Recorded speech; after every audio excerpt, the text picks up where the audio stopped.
If you wish to follow along at home with the agenda, go to owensound.ca. Under that, there'll be a button across to the top that says City Hall. Under that will be Mayor and Council. Under that will be Agenda, Minutes, and Highlights. And under that will be Council Agenda. And once you click on that, if you look for the June 26th date, that will take you to where you want to go.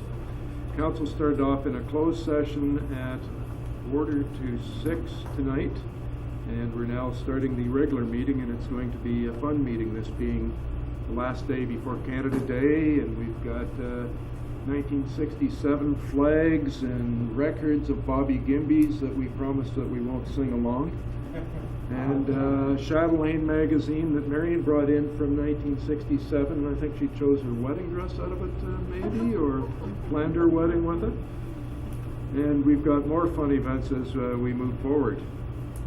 So are there any additional items from staff? Mr. Becking? Your Worship, I have one item relative to the Sydenham Heights trunk sewer. Thank you. Go ahead. I have an additional bylaw to appoint a chief building official and property standards officer.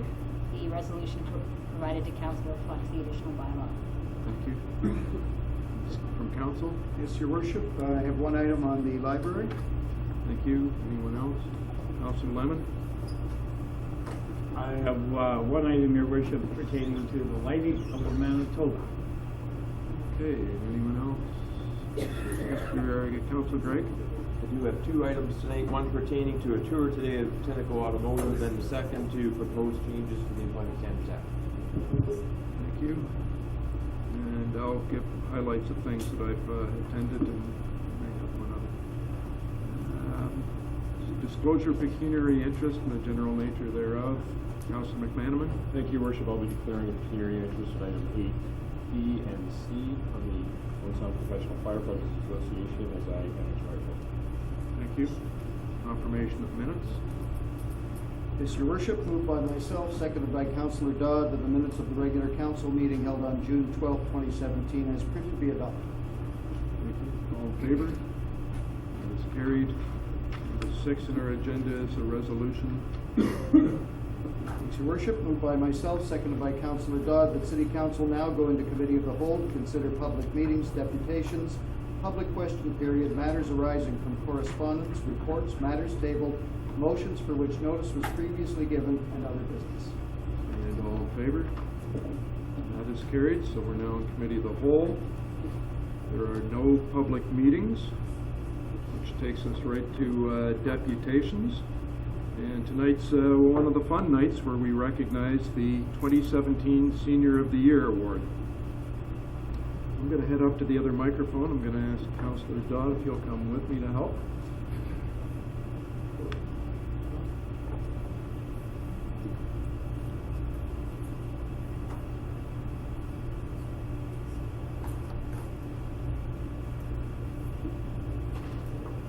Good evening, Council. Welcome all guests, family, and friends to the 2017 Senior of the Year Award presentation.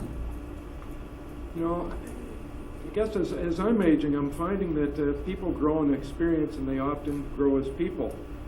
I think it's referred to as wisdom. We become better, more experienced versions of our previous selves. We worry less about material items and more about the things that bring us greater satisfaction. Family, friends, self-fulfillment, and our community. Though I'm going to step out of the schedule here. It's not just as we gain wisdom that some people are very involved in their community, as we're going to find out. Our province is celebrating its 33rd anniversary of honoring seniors. And tonight we are pleased to honor one of our very own citizens as we recognize the city's 2017 Senior of the Year. I have Councillor Dodd with me, who is the chair of the Community Services Committee to assist. The City of Owen Sound Council and staff are pleased to welcome Mrs. Eleanor Gingrich. We'd like to congratulate her on being named City of Owen Sound's 2017 Senior of the Year. Eleanor has volunteered for 65 years in our community and has given her time with JSETS, District Health Council, Canadian National Institute of the Blind, MS Society, Most notably has been an active member of the Owen Sound Comrades for 50 years, serving as president for a total of 5 years. While a member of the Comrades, Ms. Gingrich was awarded the Trillium Award from the province for her services. She was nominated by her peers of the Comrades and is described as a very educated and dedicated person. She is a loving mother to 5 children, many of whom are here, and many grandchildren and great-grandchildren. 6 children. 6.5 children. Ladies and gentlemen, on behalf of Council, please join Council and Community Services Co-Chair Travis Dodd and I in congratulating Mrs. Eleanor Gingrich. Eleanor, I present you, come on up. Present you.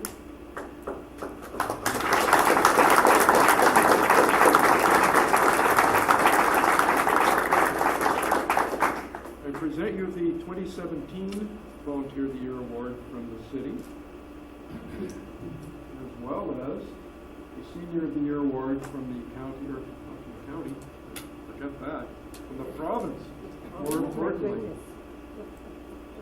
Give those, congratulations. And Councillor Dodd has a couple of items. From our EDP and our MP. Thank you. Thank you.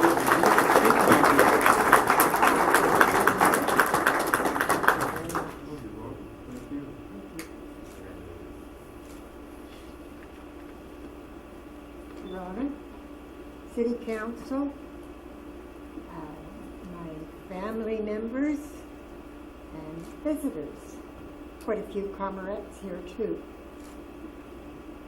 I am privileged to be the recipient of Senior Citizen of the Year. You humble me with this award. In my nearly 89th year, I'm the charter member of Owen Sound Comrades. I am proud to be an Owen Sounder. I'm a 4th generation Scottish and English family member. I'm fortunate to have a very precious family and many friends. So proud. And I'm proud to be a Canadian. Thank you again.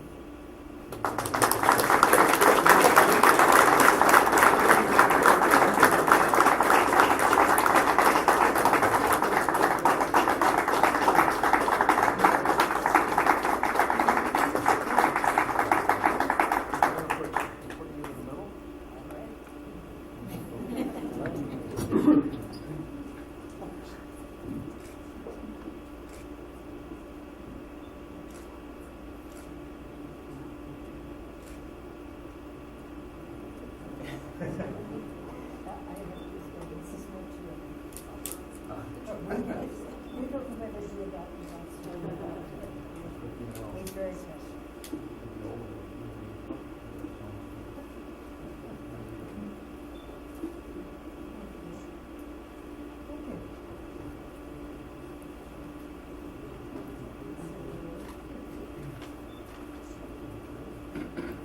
Right.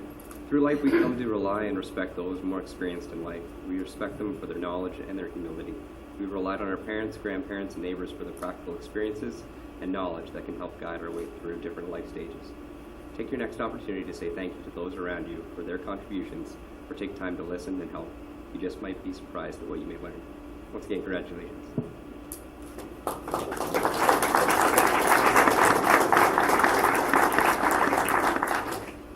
Congratulations again, Mrs. Gingrich, and thank you, Mr. Dodd, for helping me with that. So if you guys don't want to sit through the rest of the meeting, this is probably a perfect time to sneak out. You can sit through the rest of the meeting if you want. It'll be interesting for some. She needs to clear the room on her walls for all her class. Thank you.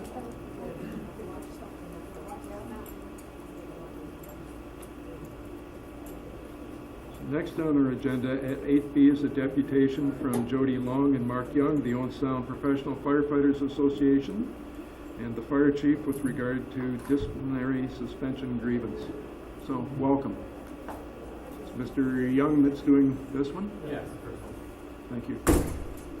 Thank you for having us again. Thank you for giving us the filings before. That helps us kind of understand, and it's a little better framed, and I think it works better. Thanks. Good. Mayor and members of council, my name is Mark Young. I'm the Vice President of the Owen Sound Professional Firefighters Association. I would like to ask that this presentation be in camera, as it is dealing with discipline and is of a personal nature. Council, you've got a request? Go ahead. I don't believe worship, it falls under the categories that we can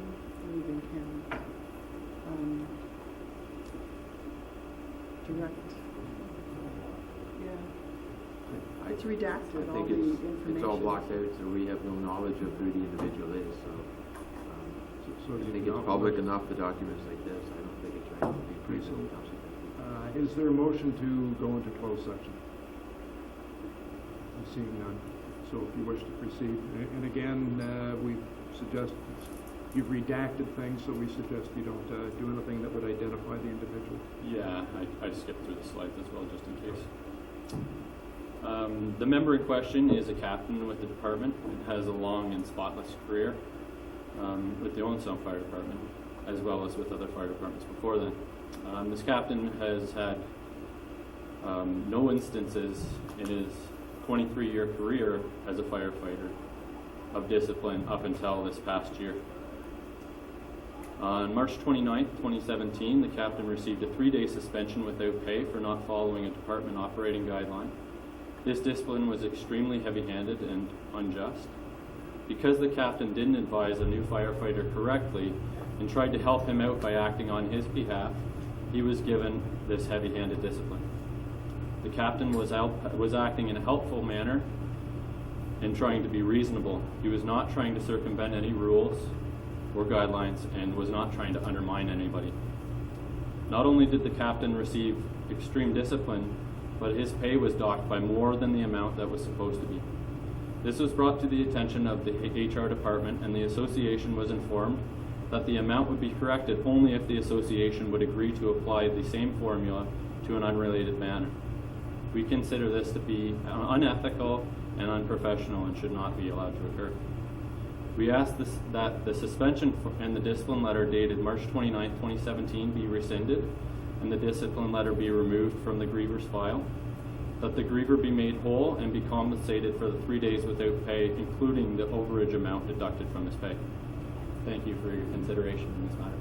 Thank you, Mr. Young. Any questions? Questions for Mr. Young at this time? Seeing none. Thank you. Thank you. Next will be Chief Bartlett to respond. Thank you, Your Worship.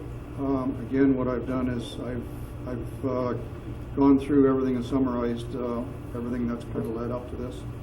So as I'm going through this, if there's any questions, by all means interrupt me and I'll try and answer them. Going back to March of 2016, a standing order was implemented, and this laid out the rules and expectations for all firefighters when they're coming onto duty.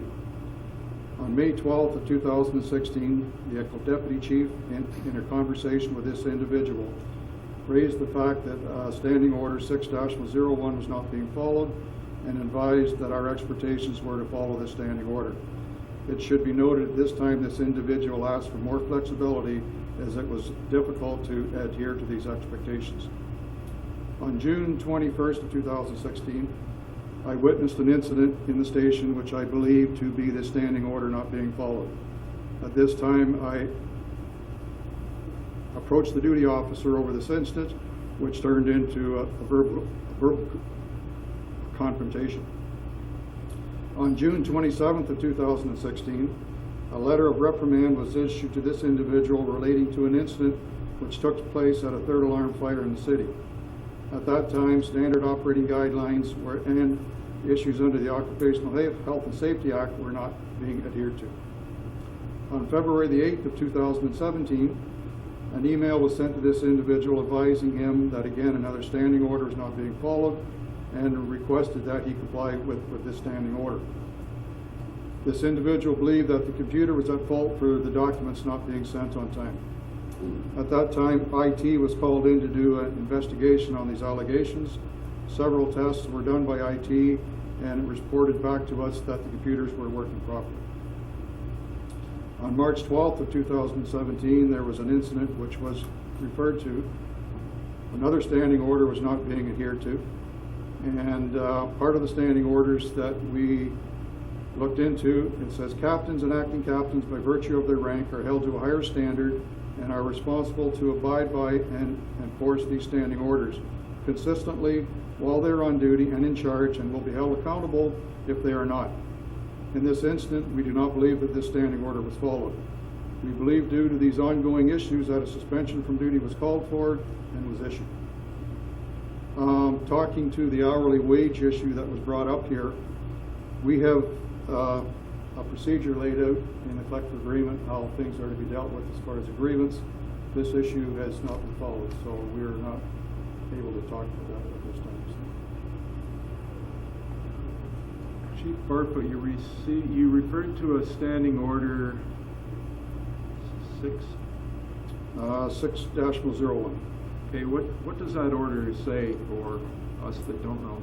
That lays out the guidelines of our firefighters coming on duty, what their expectations are, and what are they to do when they come in the door to come on duty. You want to give us a little more details so we understand it? Where that came from, if you go back to, I believe it was 2009, you could probably remember there was an incident in Meaford where we almost lost 2 firefighters. And part of the issues was wondering if they went into an actual burning building and their air bottles were not filled. Coming out of that, and I believe there's more to it than just that, but there's an NFPA regulation now stating when a firefighter comes on duty and takes over a piece of apparatus, he is responsible to make sure all the SCBA are filled and in working order. What's that? That's all the breathing apparatus, that's our masks and our air tanks. Okay. In 2010, the chief of the day tried to implement that these would be checked, and there was a huge pushback. When I took over as chief in 2015, again, there was huge pushback. So at that time, the way that I dealt with it after about a year, I made a standing order that these SCBA are to be checked. The duty officer is to ensure they're checked, sign off, and email it to me by 10 after 8 in the morning and 10 after 6 at night.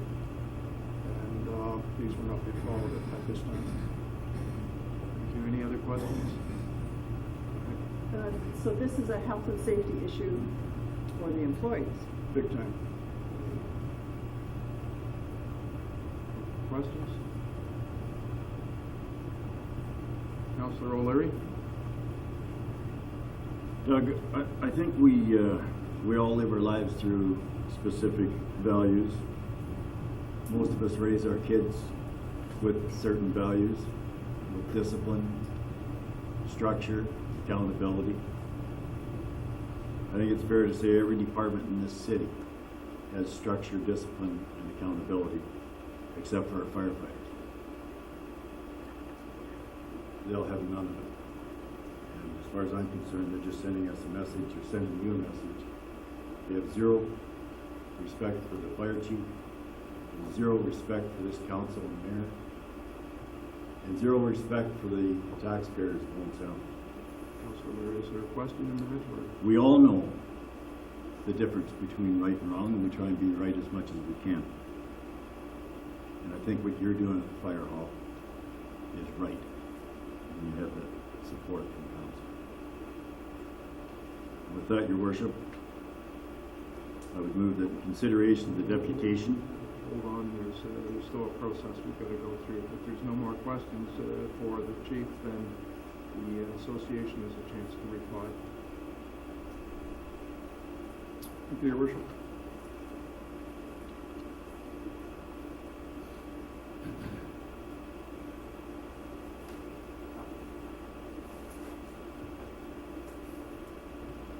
Go ahead. Thank you. Yeah, I'd like to just point out the The standing orders that the chief referred to, they were definitely for our safety. It's not that there's a problem with. The discipline comes because the captain has been a couple minutes late in submitting the forms. It's not that the SCBAs are not being checked. It's not that the equipment is not being checked properly. It's that they weren't, the form wasn't submitted in time. That's the issue. It's not that we don't believe in checking our SCBAs. We absolutely do. So, yeah, I think I'd like to leave it at that. Go ahead. Thank you, Worship. Thanks, Mr. Young, for coming. So you recognize that there is a health and safety issue with that apparatus being properly maintained, right? Yes, yeah. So, and it is properly maintained, and the checks are being done. You know what? We can go through each instance that the chief mentioned. So May 12th, SCBA report was late. So this was the first time it was brought to the captain's attention, and after that, there was not another instance of this happening. June 24th, staff member checking an SCBA after a report was submitted. The staff member was confronted by this captain. The circumstances were explained, that it was the first day in and maintenance was required on the pack, and he believed that the battery or something needed to be replaced and the pack needed to be retested after the original testing. February 8th, duty roster submitted late. The captain, again, was advised that this happened. Since that date, he hasn't had another instance of this. So each time it's been brought to his attention that he's done something wrong, the action was corrected. so when you say late, is there a record there of how late that is? Minutes. Could be up to half. I guess from me hearing both sides of that perspective is half an hour could mean that a fire could happen, right? They're checked. It's not that they're not checked, it's the report isn't being submitted. Those were So why wouldn't they be able to get that on time? at the time, I think there was a struggle. The one instance was it was the first day in, and we have to do a little bit more of a detailed check on all of our apparatuses. And it was a new standing order that everybody was getting used to, and it felt like it was difficult to get it all done. Now, if someone makes a repetitive issues, whether by accident or not, or human error or not on a standing order, do you not believe that there needs to be some sort of discipline? Discipline, maybe. I think there's probably a better way, a more effective way of correcting the action. I don't necessarily think you need to suspend someone without pay to get your point across. Obviously, bringing them to his attention helped in those cases anyway. There wasn't another occurrence after that anyway. Maybe training, maybe honest communication up front, eye-to-eye communication. That would be effective. Okay. We don't have that, unfortunately. Thank you. You have training. Specific training for if there's an occurrence of something that's not being done the way it needs to be done. Specific training should be offered or could be offered. Okay, thank you. Does anyone else have questions? Councillor Scott, Councillor Greggs. Thanks, Mr. Young. Just help me, is it only the captain that checks this equipment then? No, the captain doesn't check the equipment. The captain, it's the firefighters that check the equipment. The captain submits the report. Okay. We're talking about a report being submitted. Okay, because the one that I have trouble with is June 21st. You are then inferring that the report was sent in minutes late, but then it was witnessed at approximately 8:45. No, the report was on time. The issue was that the chief believed that the report was submitted falsely. So someone had signed off that the SCBA was checked, and then he saw someone checking the SCBA after it was signed off. Okay. So he felt like it was submitted falsely. Okay, thanks. Any other questions?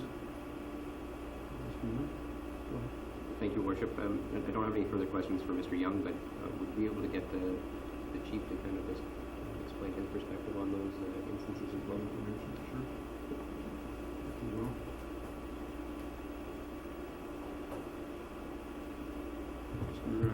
Chief Bartlett, there's specific allegations there made in the reply. If you wish to reply to those and Which one would we be referring to, Your Worship?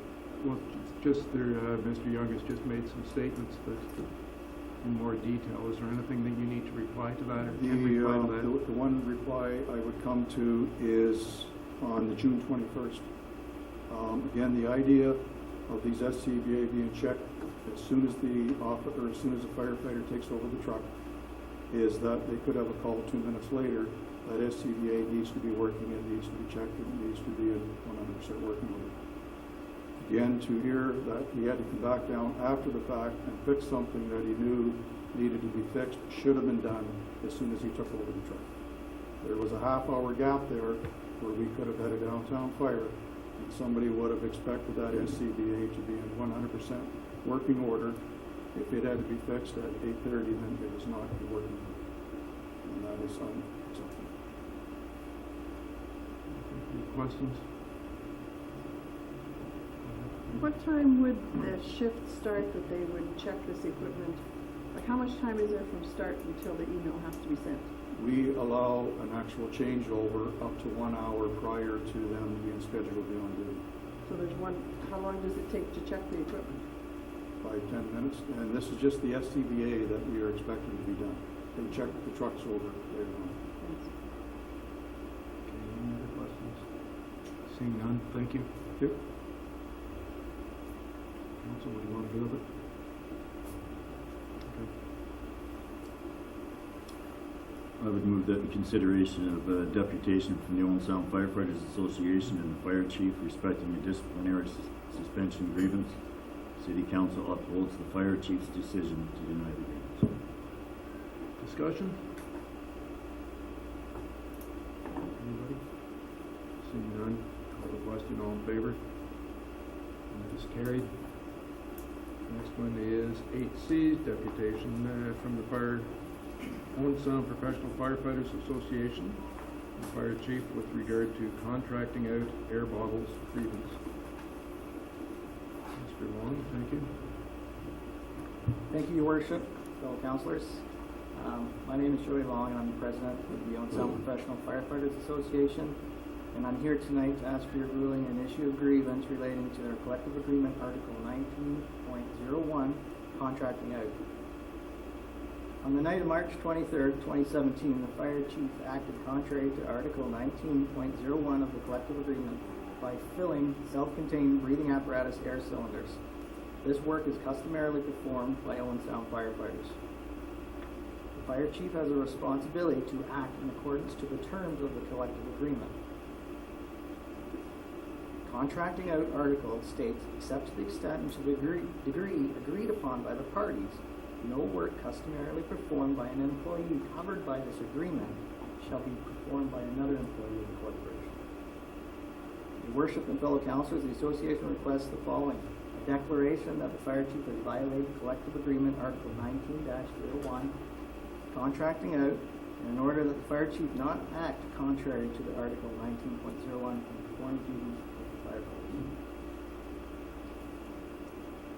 I believe all the information was in the package that I sent relating to this matter. Okay, so you're adopting what's was filed.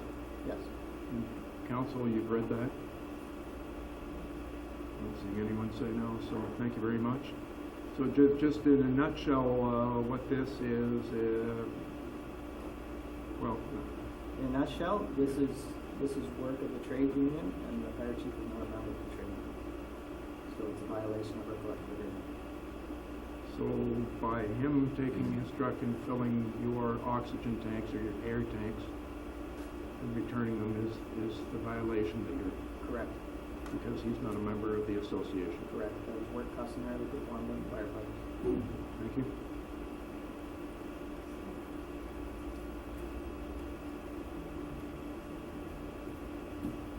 Yeah, thank you, Your Worship. Again, if there's any questions, by all means, stop me as I'm going through. Article 2-01 of the contract states it's management's job to maintain order, discipline, and efficiency. On March 23rd, 2017, crews responded to a structure fire in the 1600 block of 9th Avenue East. A second alarm was initiated and the fire was quickly brought under control. Our crew was on scene at 8:11, primary search was completed at 8:25, and lost stop was documented at 9:33. I responded with the second alarm crew. The scene was well controlled by the on-duty officer, so I remained on scene for help if needed.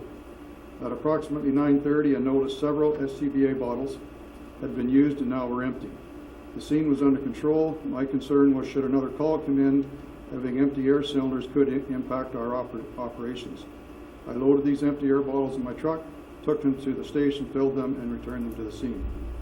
My actions at this fire scene were intended for the safety of the on-duty staff and efficient use of resources and being financially responsible.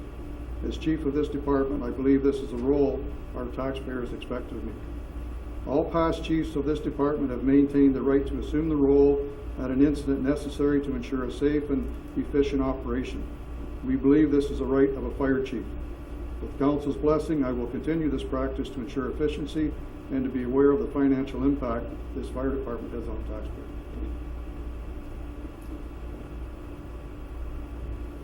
Go ahead. Chief, what would be the alternative?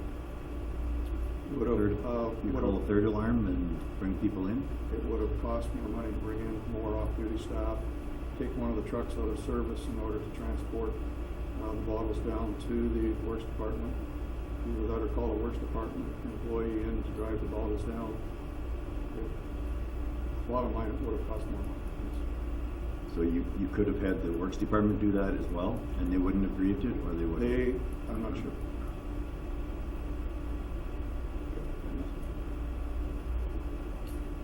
Isn't that right? So, I'm sitting here thinking that you took the air tanks and had them filled, took them back, right? I filled them at the station. You filled it. I would like to know, if you didn't do that, and those firemen ran out of air and didn't have any air, what would happen? We'd be fighting fire from outside. They should be thanking you, not pulling something like this. Sorry. Someone else had their hand up over there. Councilor Lemon? Well, to me, what you did was prudent management. You saw an issue, you solved the issue. It was a health and safety issue. I mean, life or death, that's what I was about to say. And the fact that you acted in what I consider a judicious manner, and I think exercised the responsibility of management for the safety of the firemen. And thank heavens that people do care, and you obviously care. Thank you. Anyone else? Again, looking for questions. Go ahead, Councilor Craig. Thank you, everybody. I look at Section 11C, develop and maintain standing operating procedures, guidelines, general orders, department rules necessary to carry out council's decisions to ensure the appropriate care and protection of all fire department personnel, fire department equipment. And I think in the last 2 weeks of that awful fire that they had in London, and firefighters will risk their lives for people in buildings. The ability to have effective equipment there is just of the utmost importance, and it was provided in this situation. Should a call come in, you just can't plan for these events, and London showed it. And it's not a third world country; it's a first world country, no different than ourselves. And to have the effective equipment provided there falls right under that 11C. To ensure the appropriate care and protection of all fire department personnel and their equipment so that they're able to do their job effectively. So that sums it up. Not seeing any more questions. Thank you, Your Worship, Chief Barfoot, and again, Mr. Long, if you wish to reply.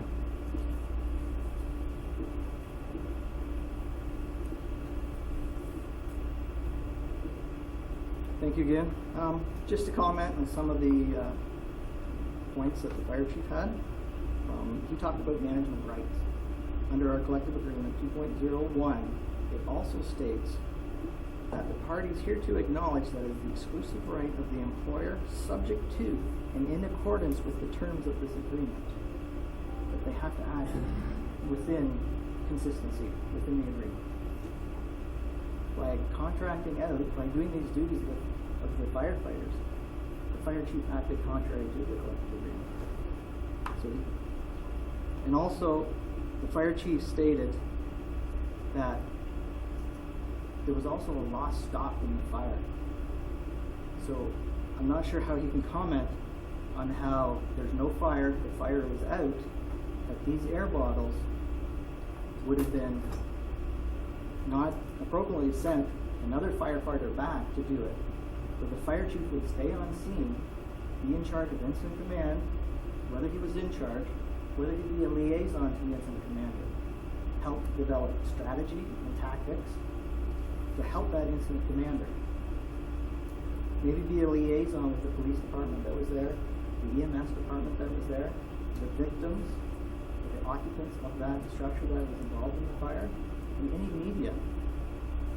That would be more prudent for the fire chief to do those duties than to take air bottles back to the fire station.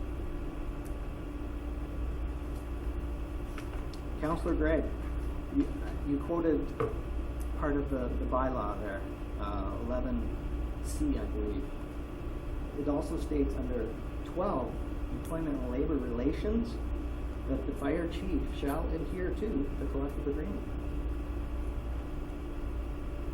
The fire chief was so concerned, there are alternatives than him taking these air balls back to the station. He didn't take those concerns, he just took it upon himself to do it. Where I don't believe this council or the citizens of Owen Sound believe their fire chief should be doing that at a fire scene. His duties and his efforts, he's a 30-year, how many years chief? How many years were you at the fire service? 36 years. That experience, I think, would be better suited on that scene helping his younger firefighters and directing them. Any questions? But he took his own vehicle, correct? I believe so. Good. Thanks. Any other questions? Mr. Lemon, is it a question? The question is this. Do you feel that management has the right to protect the firemen? I believe the fire chief does have the right, and it's also our duty to protect ourselves also. It's not just the fire chief's duty, it's everyone's duty to safely But the work fire on it. chief is not excluded. The fire chief is ultimately responsible. Thank you. Thank you. I'll get you just to push the button there. I see there's no other questions, and you can shut that off. Thank you very much. Council?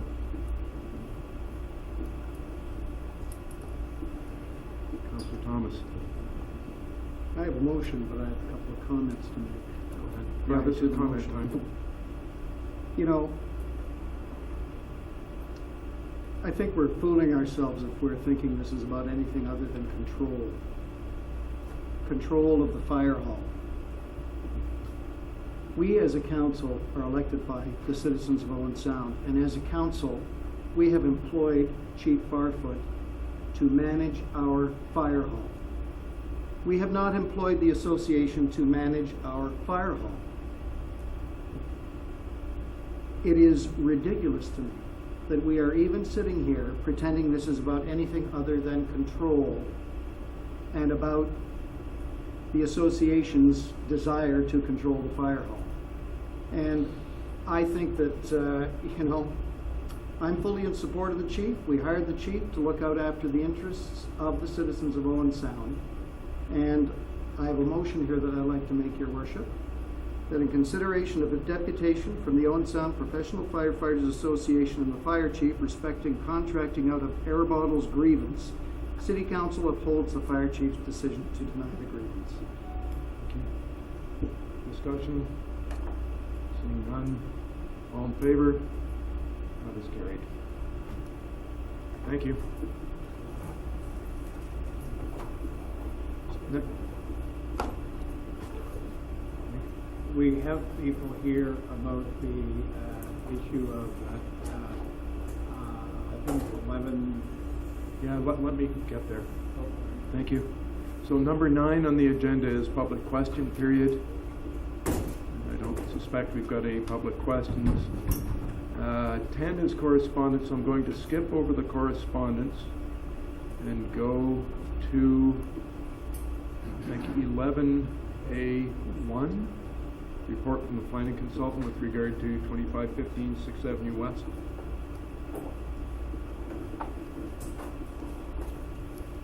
Mr. Aston is presenting.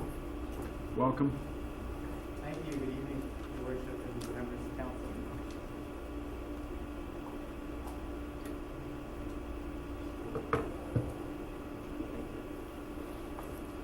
Tonight I'm here to present the recommendation report related to the proposed zoning bylaw amendment for Barry's construction and installation for the property at 2515 6th Avenue West.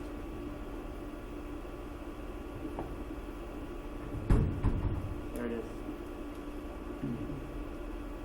is.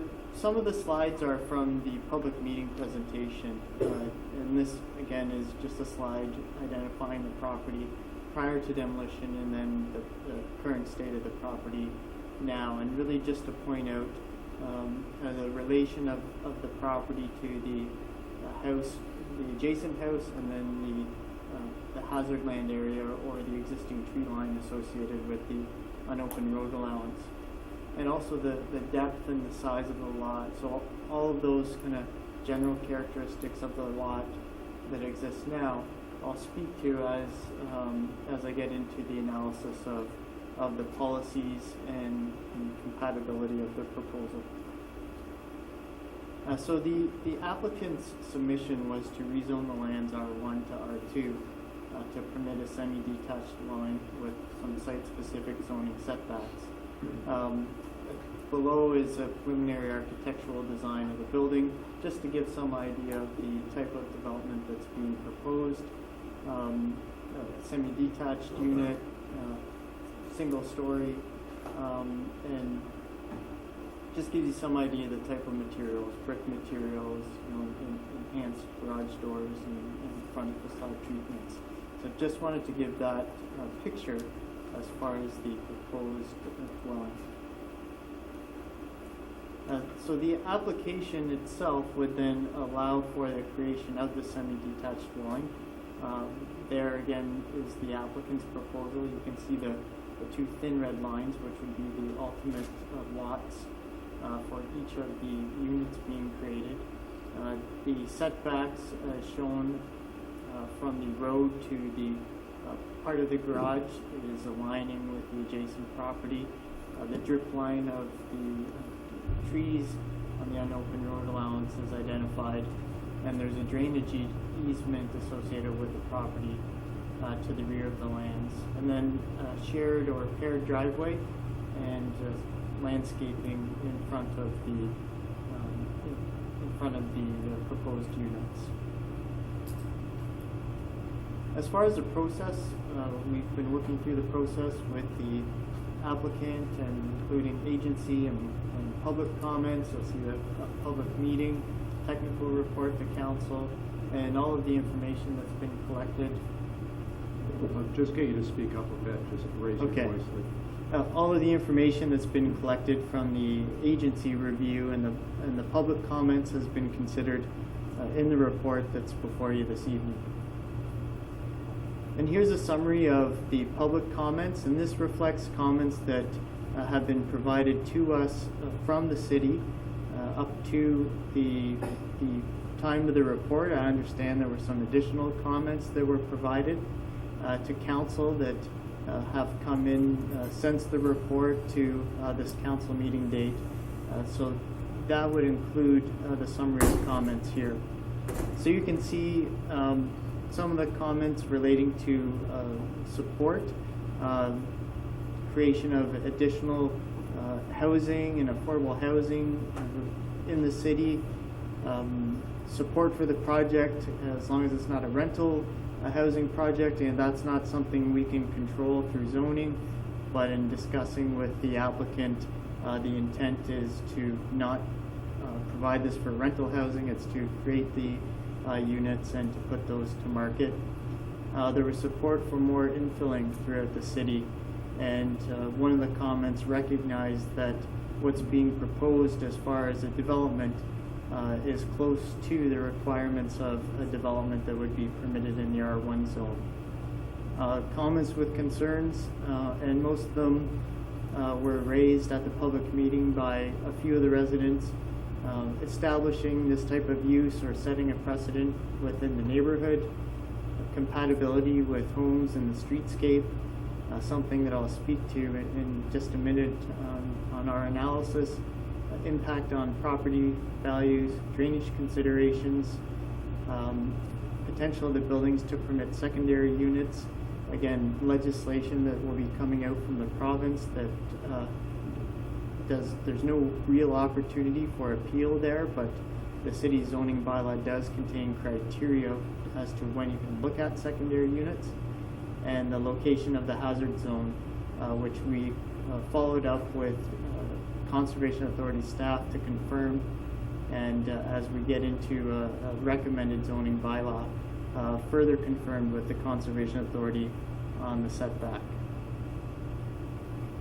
So policy framework, again, a typical framework that we're dealing with, County of Grey official plan, a primary settlement area, and policies of the Grey County official plan is to encourage and promote intensification, and that's carried forward into the Owen Sound official plan. So that's something that we look at as far as opportunities for intensification and meeting the target for the percentage of growth within built-up areas. The residential designation on the lands permits a range of residential units. In the existing R1 zone, again, that's what's being amended, but we looked at the standard regulations for an R1 zone in comparison to the R2, and I'll just speak to that now. So this is the urban design and compatibility policies that were assessed in consideration of the proposal. This is information taken from the plan, so it speaks to meeting locational criteria, type and size and scale of development, are services available, is appropriate parking available, and can the road network handle the traffic that would be a result of the development. Again, all very common considerations when looking at intensifying a property. So we use those as a test against the proposal. The lands are designated residential. It permits a range of uses, singles, semi-detached, townhouses, and a density, general density requirement of which the proposal meets the use and density requirement. The type, size, and scale. So we assessed type in context of a built form, for example, the size of the development from a height perspective. We developed these models here to give you some context of how the proposed house would fit into the scale. And you can see the proposed height is in keeping with heights generally in the area. The proposed setback maintains the streetscape of the street. And as we looked at other considerations and trying to understand, is the proposed development compatible in context of other homes, and would it represent, say, an overbuild of the property? We looked at the setbacks and increased the setback to the existing house from what was proposed and reduced it to the tree line as discussed with Conservation Authority. And there we saw that the transition of the height from the existing house to the tree line, when looking at the transition or an angular plane, that there was opportunity to allow for some increased height, but we didn't allow for the maximum height of the bylaw and limited that height. We looked at the lot coverage. Again, the lot coverage that's proposed is generally in keeping with the current zoning, R1 zoning of the property.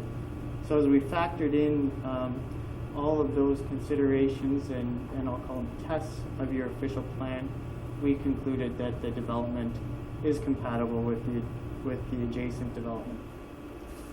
We then looked at the other criteria.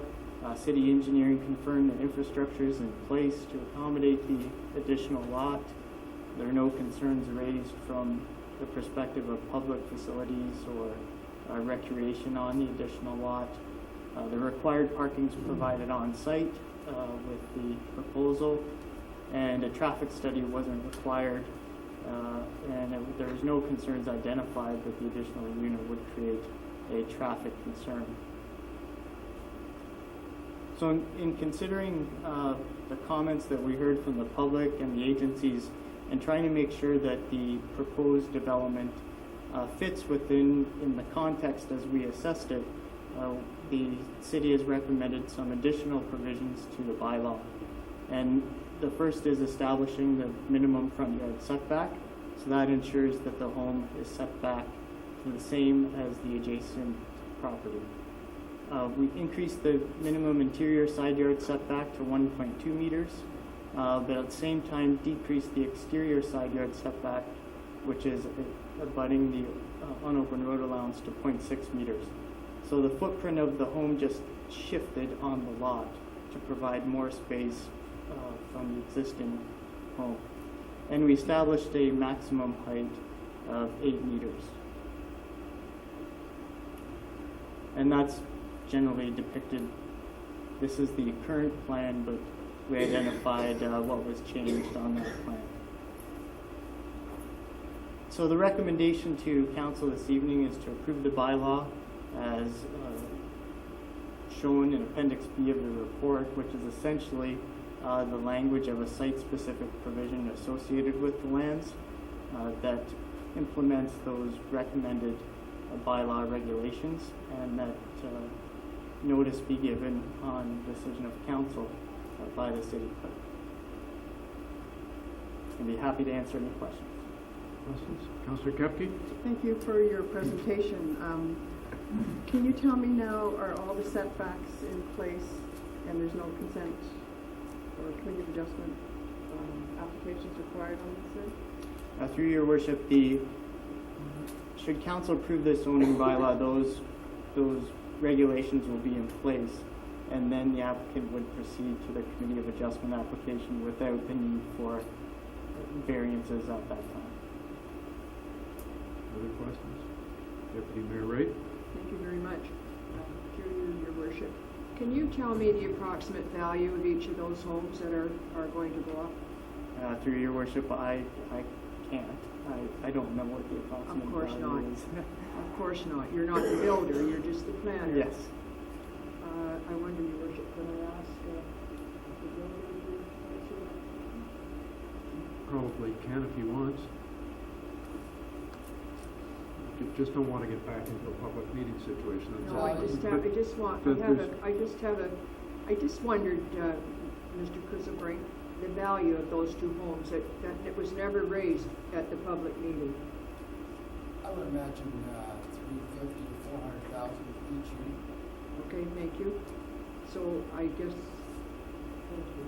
And just for the record, because Mr. Cutback didn't have a microphone, he said $350,000 to $400,000 for each of those units would be the value after they're built.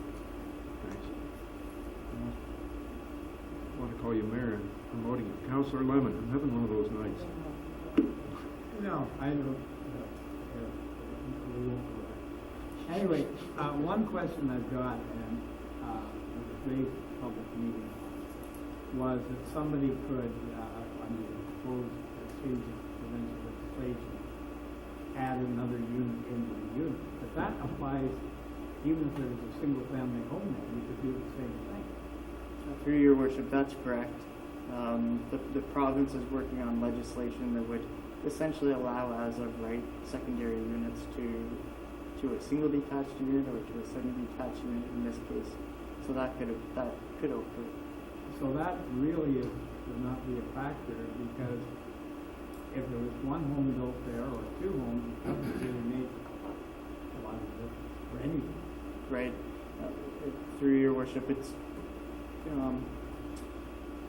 there are current criteria in the city zoning bylaw that speak to secondary units and when those can be established. Parking areas, ensuring safe access, which would be another building code issue that someone would need to look at if they were to consider a secondary unit. So the current bylaw has provisions for consideration. The new legislation may make different changes, but again, that'll be provincial legislation that really won't be able to be changed. It'll be essentially mandated. But it would be for all housing. That's what I understand. Yeah, thank you. Others? Councilor McManaman? Thank you, Worship. Mr. Aston, as I understand, this is site-specific zoning bylaw, is that correct? Through your worship, yes. So one of the concerns raised is sets a precedent for other developments in this neighborhood or throughout the city. So just so we're clear, if this neighborhood or another neighborhood throughout the city wanted to do this exact same thing, they'd have to go through this process. Through your worship, yes. Someone wanted to make the change on a property anywhere else in the city, they would be required to go through an application process and be subject to the same testing criteria of the official plan for consideration of the change. Thank you. I'll open that. Councilor McManaman said precedent. Is this case precedent setting, or is each case said to be considered on its own without precedent, without previous decisions? Your worship, each case is to be considered on its own merits for each application against the tests and policies of your official plan. So good. Thank you. So, someone want to make a motion? Councilor Dodd? Thank you, Worship. I'd move recommendation. Okay, further discussion? Councilor Gregg? Well, I do have concerns with changing the bylaw in this instance to allow the two units. The one sentence is this: the area is characterized as a mature neighborhood and is mainly occupied by 1- and 2-story single detached dwellings. From the maps, it's completely occupied by 1- and 2-story single detached dwellings.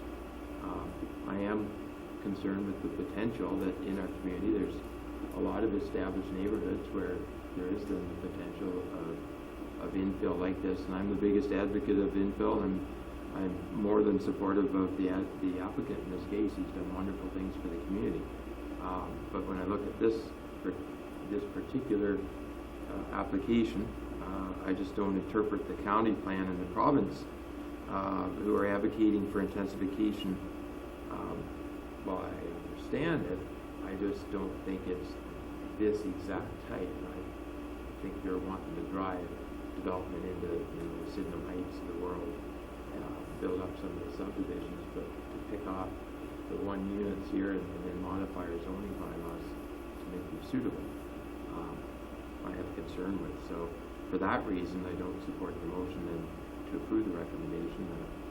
As I said, the applicant's done many great things in the community, but in this particular instance, I think the single units was proper. Thank you. Councilor Lyman? Well, with respect to the councilor's objection, I would point out that around Owen Sound there are all kinds of infill lots. And from the city's perspective, when those infill lots are filled, they don't plow any more streets, they don't plow any more sidewalks, the water and sewer and garbage are all paid for by the consumer. This makes us more economically viable. I agree. I certainly want new subdivisions. But we have got, over the years, a whole bunch of infill lots around Owen Sound. And yes, 1 by 1 they fill. And if you go to a lot of mature residential areas, you will find a mix of houses. And that's also one of the problems, looking at more of a mix of houses rather than R11. That's the only thing we're going to allow in this area. there's different needs. And the fact that the design of it is very accessible, that's a good thing. But I don't feel that we're doing anything dangerous. There are other areas of the city, which are R1, which have single-family homes, that have semi-detached, that have duplexes, that have apartment buildings. I can go to some with some very expensive real estate that have 6 levels. It's not a huge density. The lot size and the lot coverage are well below the what I would call dense housing. I mean, they're going to have a huge backyard. I wouldn't want to cut the grass. Going to keep moving there, Councillor Lemon. Thank you. Councillor O'Leary. I just want to mention that, one of the things that hasn't been mentioned even in the public meeting is what the alternative could be. So I haven't talked to Barry about it, but I'm assuming that a single-family home isn't feasible. And if it's not feasible for him, he's not building it. So the alternative would be an empty lot that would sit there. So I don't see anything wrong with the look of this building. The other thing that was mentioned was my subdivision was brought up in the public meeting in Woodland, and there's empty lots all over the place. Barry doesn't check with me to see what he can build next. I have no idea what's going up in the next one. So I think it fits in, and there's lots of people living on the street that are in favor of this as well. So I'll be in favor of the motion. Ms. Coulter. Your Worship, just with respect to any motion, if you could just add that you would receive the additional correspondence that came in after the public meeting, that would be appreciated. Councillor Dodd, you okay with that? He's nodding yes. You're right. Thank you very much. Thank you. I know that street fairly well, actually, and I can't see that this house is going to be anything but positive in that neighborhood. The value of it is going to what Barry is going to build, or sorry, Mr. Grizzlebrink is going to build. Everybody knows you as Barry, though, I guess. Is going to raise it'll raise the value of all the homes that are around that area, and so I think that I'm quite happy to see this going. I'm going to keep moving here, so we'll call the question. All in favor? It's carried and opposed. Councillor Gregg is opposed. Everyone else was in favor, so that carries. Thank you. If I can go back to 10 on the agenda, 10A is correspondence from the Tom Thompson Art Gallery. Who wants to speak to that? Councillor Thomas. Yes, Your Worship, I made mention of that in my gallery report at our last meeting. The issue for the gallery board is that as they work on their transition to their new gallery space, wherever and whatever it shall be, they're finding that their board members are starting to suffer a bit of burnout. So they're just looking to expand through the transition period. So, I make a motion that we allow them to expand to 11 members. Any discussion?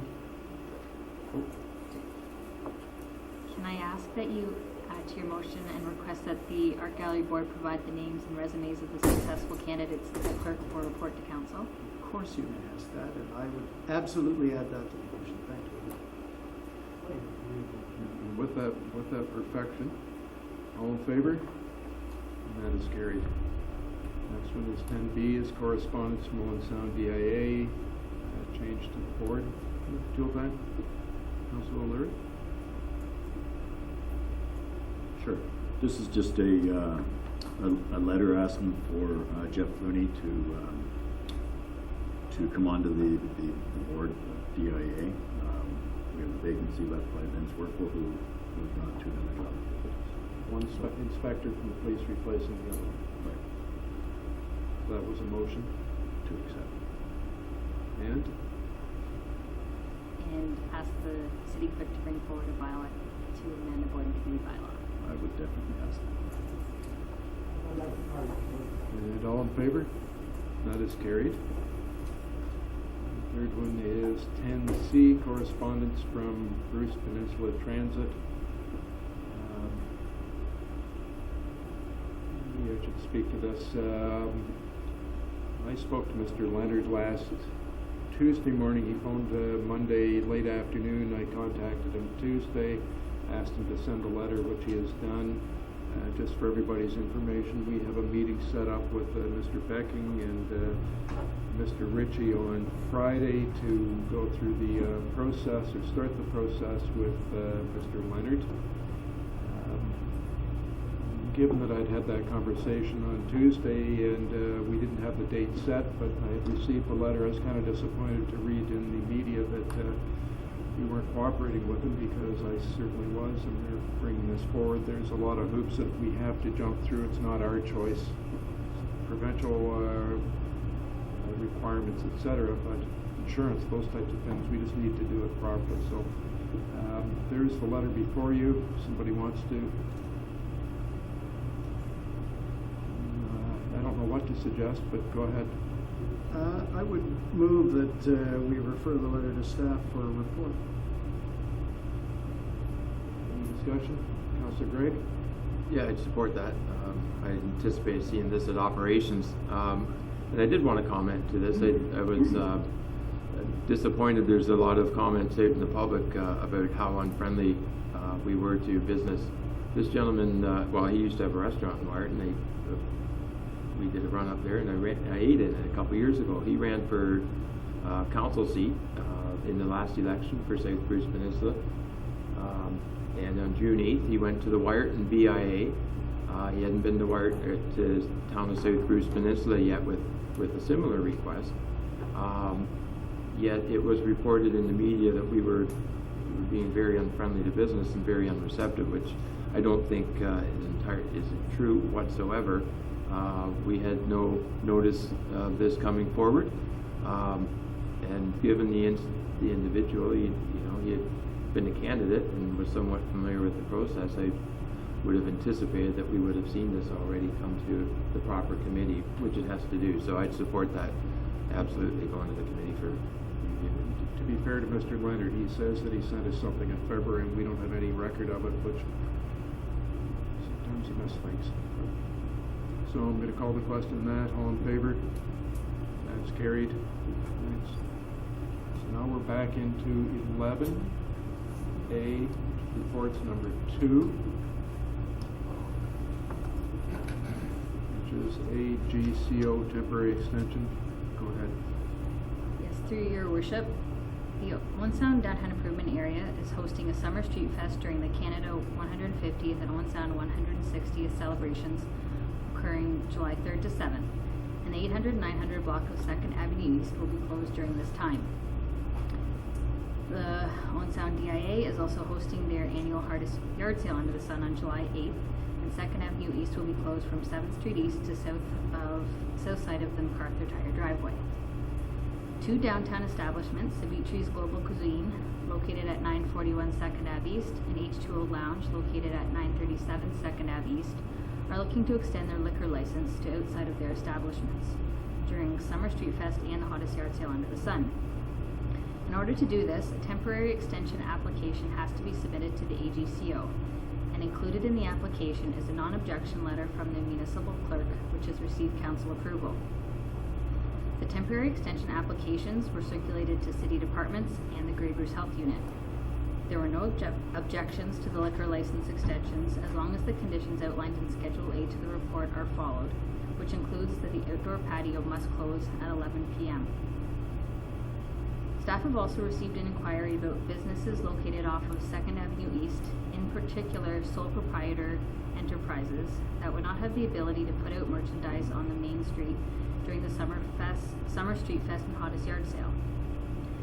Outdoor furniture and patios are regulated through the city's street bylaw in conjunction with the street furniture and sidewalk patio design guidelines, as well as the zoning bylaw. Since the Summer Street Fest and Hottest Yard Sale are fast approaching, staff are recommending that street furniture and merchandise tables be permitted within the Owen Sound DIA during these events, without a separate application process, provided certain criteria are met.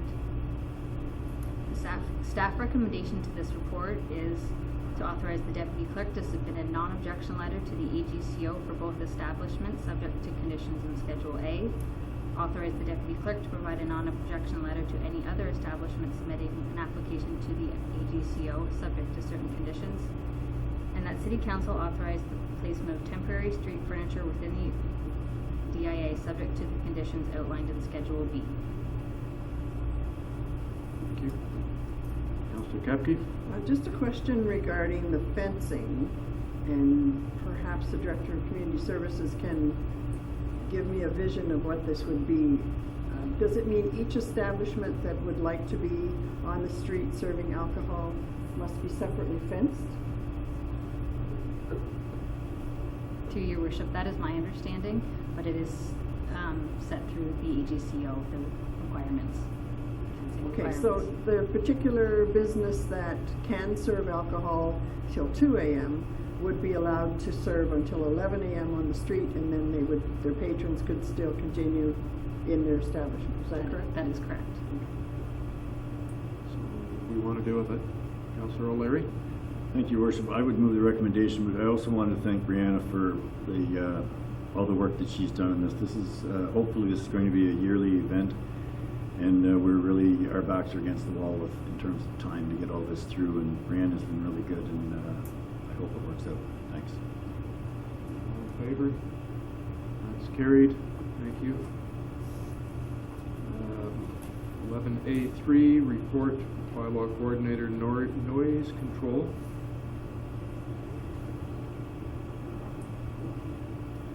Thank you, Your Worship. This report has been prepared for council to address a request from Colliers project leaders. They're doing a project on the Owen Sound Courthouse for brickwork and parking lot work. The request is because the courthouse has conditions that need to be adhered to when they're doing work, so that the contractor isn't working during the court-sensitive noise time. The applicant advised me that time is until 6 p.m., so that would only leave them with one working hour to do their work. So their request is that that they're asking for an exemption to the noise control bylaw from 7 p.m. when the noise control starts to 12 a.m. from Monday to Friday for the months of July, August, and September 2017. They would do their work during the regular noise bylaw allowance for Saturday, and they have advised that they will not be working on Sunday.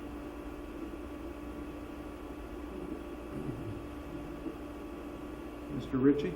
I should point out for council, this was their request in discussions with Mr. Smith. That's the request he's put forward. I think council needs to be aware this bylaw would exempt them from our bylaw enforcement officers providing any noise complaints until 12 o'clock, Monday to Friday. So this is what they wanted, but I think we need to be aware of that. So there's no control under the noise bylaw up till 12 o'clock. The Days Inn, or now Quality Inn, is right along the edge of that parking lot on the east side, and the hotel across the street, there's a motel right there that's been there forever. And it's Pinecrest, and it's tourism season. Go ahead. That's exactly the point that I was going to make. I've got a bit of a concern with this request because, we're being asked to pass it here tonight, and I'd just like to know whether there's been any consultation in that neighborhood, because I sincerely believe that there should be before we can move forward with this. Mr. Ritchie? I don't believe there has been, Your Worship, but we could certainly, if council wishes, do consultation with those particular businesses as well as some residents, and perhaps come back with something that might be less than till midnight, Your Worship. If that suits the contractor, but also the contractor also has the option to work during the day. And your next council meeting is July 17th, so that's good. Go ahead. Yeah, I'd make a motion, Your Worship, that we refer this report to staff for consultation with the neighborhood and to come back to council at our next meeting with a recommendation. I can be like Ms. Bloomfield and get you to amend it just a little bit. I wonder if we want to actually consult with the courthouse, because there's going to be judges and holidays. They don't operate every day. There's got to be. Maybe they do now. I shouldn't say that. It's been too long since they've been there. But I wonder if there aren't days that they can go all day. other than staff's in the building, but. I would absolutely be happy to add that in. Thank you. Other discussion? All in favor? It's carried. Number 4 is lease of former CP railway station. Thank you, Worship. On April 10th, Council had approved a lease agreement with Mudtown Station for the use of the CP as a brew pub. Since that time, work has been really progressing well at the site. If you've been by, the outside work is nearly complete, and Balfour is on site doing the internal environmental remediation. That asbestos removal and lead paint removal inside has slowed us down a little bit, although it's going well, and the tenant has requested an extension to one clause in the agreement that says they may terminate prior to June 30th, and they're asking that that go to July 31st. Staff certainly are happy with, or to recommend to Council this extension, and I would note for you that the drawings did arrive from the tenant on Friday, and those were submitted to the Ontario Heritage Trust for approval. So things aren't slowing down, but we just need to set realistic timelines. So the recommendation, Your Worship, is that we would authorize the clerk and mayor to initial those changes to the agreement. I'll make that recommendation, Your Worship. Move the recommendation. Yep. Discussion? Seeing none, all in favor? That's carried. Number 5, Director of Public Works with regard to funding for Phase 1 of public transportation infrastructure. Thank you, Your Worship. Council recalls, with your permission, we applied for funding under the grant program to make improvements to the terminal and to our bus stops to improve the accessibility of the system and improve the overall experience for our customers. The grant was approved and in the amount as proposed, and it's now necessary for Council to pass a bylaw to authorize the mayor and clerk to execute the agreement. Councillor Lyman? I would cheerfully move that. Thank you. Any discussion? Go ahead. Thanks, Mayor. I just have one quick question. One item, and it's only $7,500, is the program contribution from the city here, but it was the GPS Where's My Bus app. I didn't recall that being passed at the past budget for 2017, and I wondered how that played out into this, if there was any other items like that that weren't approved at budget, but now they're in this report, because if they weren't approved in budget, then we're still spending $7,500, even though the province is kicking in 50%. So just wonder if there's an answer. Your Worship, the councillor is correct. Staff did propose that initiative. Council chose not to fund it as part of the capital program. We applied for it under the funding for the PTIF, and it was subsequently approved, and Council approved both of the project and also of the 50% share at that time. Thanks for the question. Good. You move it? Peter moved it, yes. All in favor? That's carried. Next one from Mr. Becking again, funding for Clean Water and Wastewater Fund. Thank you, Your Worship. A similar request from staff. You'll recall that you authorized us to apply for approximately $2.12 million in funding to be shared 50% by the federal government, 25% by the province, and 25% from the city for 2 projects: the construction of the Kinney Drain Industrial Park Stormwater Management Pond and Diversion Channel, and the balance for rehabilitation and replacement of the sanitary collection system. Those 2 projects were approved by the senior levels of government, and it's therefore necessary that Council pass a bylaw to authorize the mayor and clerk to execute the agreement. Thank you. Go ahead. Thank you very much. I'd like to move that the recommendation, and we've been waiting Do you know how long, Mr. Backing, that we've been waiting to get this Kenny drain done? I know Pam knows how long we've been waiting. My understanding is that it came up as early as 1985. Well, it's been a long time, so I'm quite happy that we're involved in that now. And Any discussion? Seeing none, all in favor? That is carried. Number 7, servicing agreement for 250 18th Street West. Thank you, Your Worship. Council will recall that you approved of a proposed two-story apartment development on 18th Street West. Staff have since negotiated a servicing agreement with the developer. The developer will be responsible for providing all of the necessary servicing for the proposed development, as well as the construction of hard infrastructure, surface infrastructure across the frontage of the property. The road itself, however, is in very poor condition and does not meet municipal standards. So there's going to be a need to upgrade the roadway between 3rd Avenue West and the proposed development. 4th Avenue West, between there and Eddie Sargent Parkway. The city will pay a portion of the work. The developer will pay for his proportionate share. The amount for the city's component represents about $61,000. 38, almost $39,000 is proposed to be taken from the unused portion of the 16th Street resurfacing, which you'll recall we were unsuccessful in getting a grant, but the city's portion was 10% of that amount, or roughly $64,000. And the balance of the funds will be taken from surpluses that we expect to be generated elsewhere in the city's budget. So the recommendation is to execute a servicing agreement with the developer, and council approves of the use of the funds, redirection of the funds to support the city's share of the costs. Councilor Lemon? Yes, Your Worship, I would certainly move this. That particular roadway is on our list for ones that need to be brought up to standard, and I think this is a positive all around the community. Plus, it's going to also bring in additional tax revenue. Okay. Councilor Dodd? Thank you, Your Worship.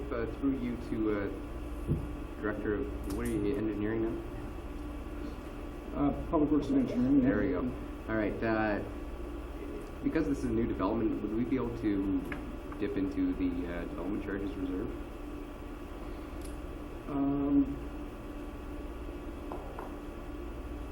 I would say that you could, but I don't think that that's necessary at this time. I think there are other sources of funding within the current budget envelope that will satisfy our needs. I think to use a bit of an overused phrase, keep your powder dry for bigger and better things.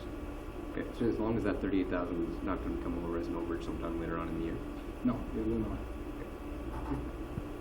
Councilor McManaman? Thank you. Excuse me, Mr. Becking. Excuse me.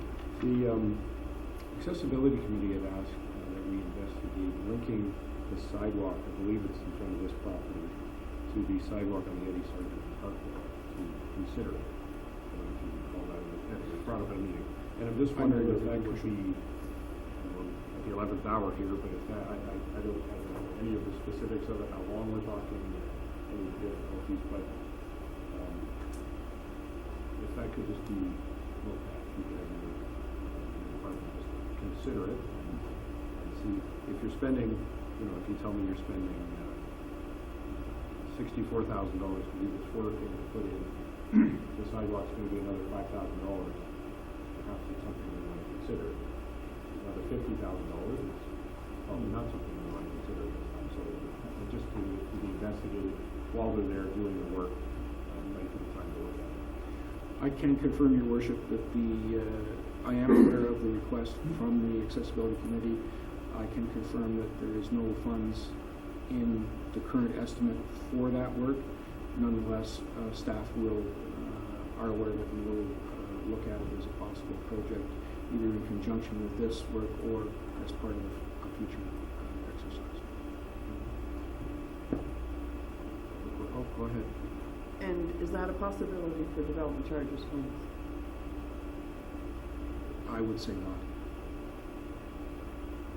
because it doesn't facilitate growth and development. It is, it's essentially a missing link.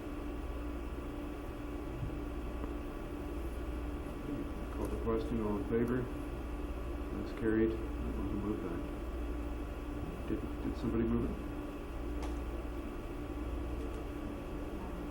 Councilor Lemon. Okay, good. The next one is number 8. Provide professional real estate services. Thank you, Worship. Our contract for real estate service with Bill McFarland and Early Coates is nearing an end, and I'd certainly like to thank those gentlemen for a great job over the last few years. Our purchasing division head issued an RFP, and it was called in compliance with our purchasing bylaw. There were 2 proposals received, one from Chestnut Park Real Estate Limited and one from Sealer and Barfoot. Those proposals were evaluated in terms of the criteria listed in the report, including cost, qualification, experience, as well as a real emphasis on the marketing. The city will, the highest scoring proponent is Chestnut Park. The city will pay a commission of 6% for leases and a total commission of 4.75 for land sale. It would be a 3-year agreement with a 2-year renewable option. The recommendation is that we award the contract for professional real estate services to Chestnut Park, the highest scoring proponent. Thank you. Councilor Dodd. Thank you, Worship, and with that recommendation. Any discussion? Seeing none, all in favor? That is carried. Number 9. Your Worship, Council may recall that as part of the negotiations for the construction of the Julia MacArthur Recreational Center, an arrangement was made between ourselves and the Y to put away monies for expansion of the parking lot located to the north of the facility, with construction to take place in the 2017 year. The parties have adhered to that agreement, and recently proposals were called for the design of the expanded parking lot. 3 proposals were received. The best and highest scoring proposal was received from GM Blue Plan with a score of 93.5. And the recommendation is that council award the assignment to GM Blue Plan in the amount of $66,530. Thank you. Council? Councilor Thomas? I move the recommendation. Any discussion? I guess not. All in favor? That's carried. Thank you. Number 10 is verbal report. What's going on, Mary, in the next couple of weeks? Big things. First of all, thanks to council and the members of staff around the table who are showing their red and white tonight, their patriotism, particularly Mr. Becking and Councillor Gregg with his nice Canadian tie there that he bought in the USA, which is weird. And made in China. Made in China. So international. Anyways, I'd like to start off with a poem that was mailed to me by James Peer about Happy Birthday Owen Sound. 160 years ago, Owen Sound was founded here. Now we're also filled with pride with traditions we hold dear. Plan right now to join the fun for our homecoming year. Come along and join with us to celebrate and cheer. Our city was founded on the shore of lovely Georgian Bay. 160 years ago, they settled here to stay. Throughout the years it thrived and grew all along the way to become the lovely city that we now enjoy today. This year, 2017, we'll have in store for you the wonderful celebration of our city and how it grew. Plan right now to be with us to meet friends old and new. Bring along your relatives, for they'll enjoy it too. Many events are planned for all, so be sure to come along. and you'll be entertained for days, for certain you won't go wrong. Enjoy yourselves in many ways, we're sure it won't be long, till you'll be here with all of us to sing the birthday song. So thanks very much, Mr. Peer, for that creativity. So let the festivities begin. Here we go. Lots of things to report this week. Starting Thursday, and Councillor Lemon will elaborate a little bit more on this. On June 29th at 9 p.m. will be the lighting of the Manitoba on the east side of the harbour, along with festivities that will take place at the Community Waterfront Heritage Centre beginning at 7 p.m. June 28th through August 30th, the annual noon hour concerts will take place at Georgian Shores United Church. June 30th to July 25th, the Owen Sound and North Grey Union Public Library will offer traveling exhibits and an exhibit entitled Home in a Distant Land with an interactive Chinese heritage and culture presentation on July 4th at 2 p.m. June 30th at 8:30 p.m., the North Star Senior B Lacrosse play at the Bayshore Community Centre. Friday, June 30th, the Mwanjading Festival Canadiana Owen Sound begins at Kelso Beach Park with Owen Sound Day opening at 5 p.m. featuring a musical show. Saturday, July 1st is Canada Day at Kelso Beach Park with entertainment beginning at 12 noon and ending with a spectacular fireworks display at 10 p.m. Sunday, July 2nd is Imagination Day at Kelso, starting at 12 noon and featuring many creative workshops until 6 p.m. and musical entertainment until 10 p.m. Starting July 2nd and every Sunday in July and August, the Billy Bishop Home and Museum will feature a ghost walk and focus on the history of Owen Sound.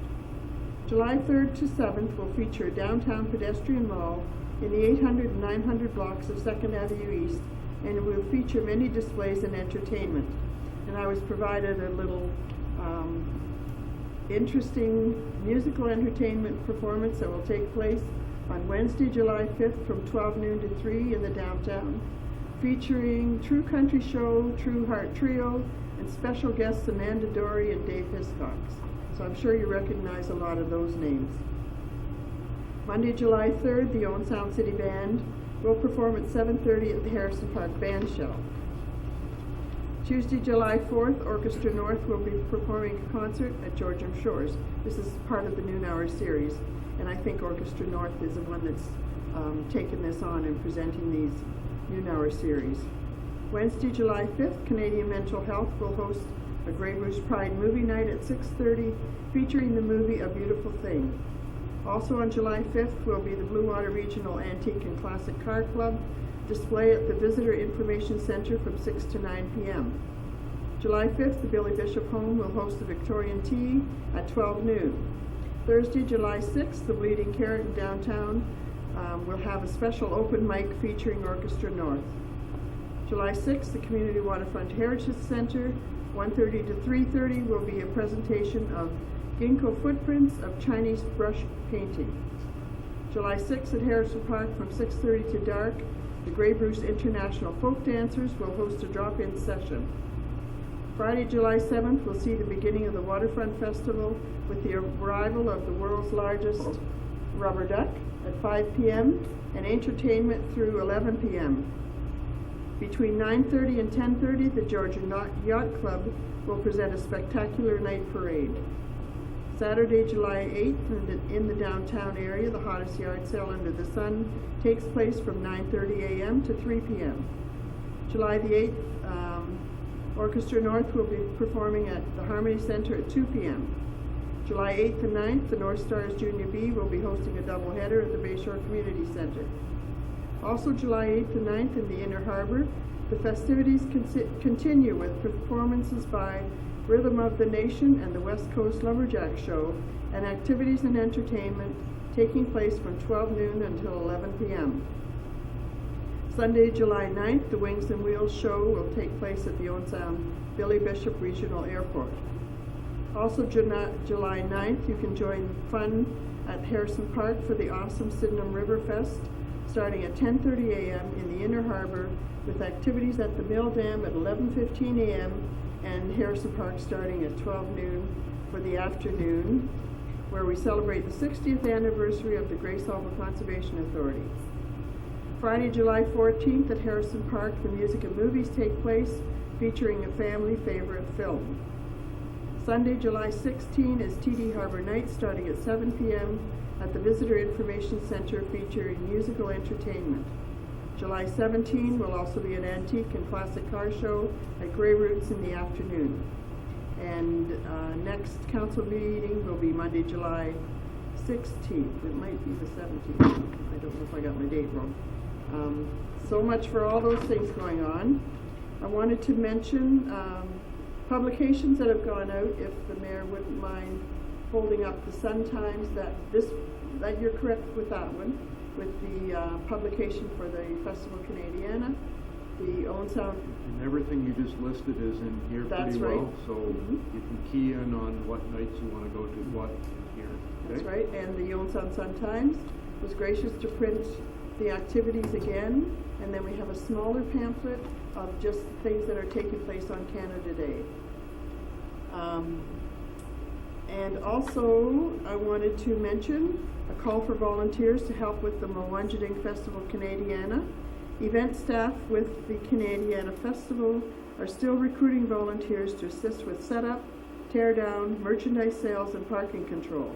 Approximately 100 positions still need to be filled. Please share this opportunity with family and friends and any teenagers still looking to complete their volunteer hours. Registration can be completed by visiting www.celebration2017.com and clicking on the Get Involved button.